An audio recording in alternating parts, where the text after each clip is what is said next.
இதெல்லாம் நமக்கு சீசனில் கிடைக்கும் போதே நம்ம வாங்கி சாப்பிட்றணும், வாங்கி பயன்படுத்திடணும். அப்போ தான் நமக்கு உடம்புக்கும் அது நல்லா இருக்கும். இந்த மாதிரி நொங்கு வாங்கிட்டு வந்தோம் அப்படின்னாக்கா இது மேல் தோலை வந்து எடுத்துக்கலாம். அப்படியேவும் சாப்பிட்லாம். அப்படியே சாப்பிட்றதுக்கு சாப்பிட மாட்டாங்க பசங்கள்லாம்.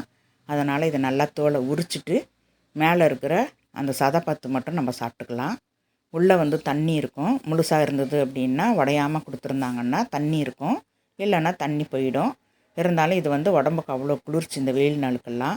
நீங்கள் இது எப்படி இருக்குன்றத பாருங்கள், சாப்பிட்டு பாருங்கள். அவ்வளோ டேஸ்டியாகவும் இருக்கும். இதில் பாயசம் கூட வைக்கலாம். அந்த ஹோல்ஸ் போட்டோம் அப்படின்னா தண்ணி வரும் பாருங்கள், தண்ணி வரும். ஒரு 4-5 சொட்டு தான் தண்ணி இருக்கும் அதில். ஆனால் சூப்பராக இருக்கும் அந்த தண்ணி, அவ்வளோ டேஸ்டியாக இருக்கும். இந்த மாதிரி நான் தோலெல்லாம் எடுத்துகிட்டு பசங்களுக்கு கொடுத்துருவேன்.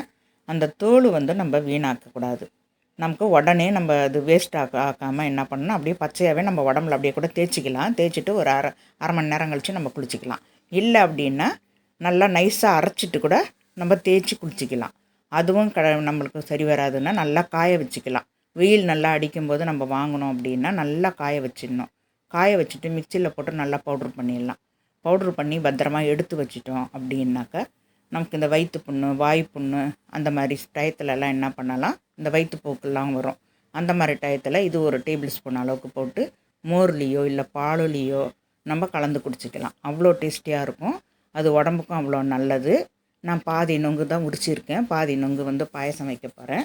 இந்த வீடியோ உங்களுக்கு பிடிச்சிருந்ததுன்னா லைக் பண்ணுங்கள், ஷேர் பண்ணுங்கள். எப்படி இருக்குன்றதை கமெண்ட் பாக்ஸில் சொல்லுங்கள். Thank you very much.